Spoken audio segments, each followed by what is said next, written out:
头起先带大家来关心的，就是高雄林园中门路一栋大楼，今仔日天要光的时阵，熊熊就火烧起来。这消防人员甲火拍花了后，刷伫2楼发现3具大体。初步确认，这其中一个是厝主的后生，另外一对男女是来洗厝的越南籍的移工。今嘛详细原因是还阁需要调查。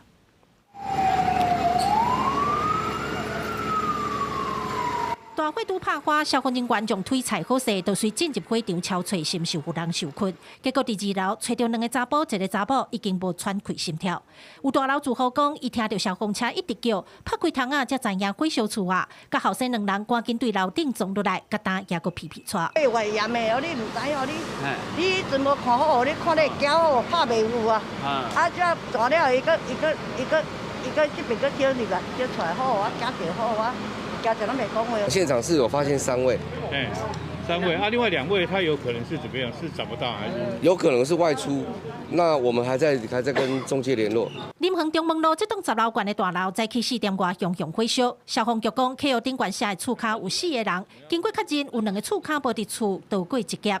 这摆意外拢总造成3人死亡，其中有1男1女是来洗厝洗伫咧2楼的越南籍移工。另外一个死者经过厝主的确认，是伊的后生，今年38岁，平常时住伫咧3楼，可能是火烧厝的时阵要逃命，结果走不出来。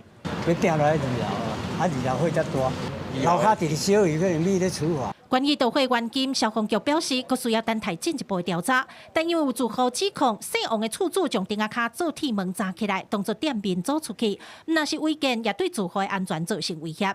对此，干部局表示，因为接到民众检举，经过调查确认是违建，将会赶紧照规定进行拆除。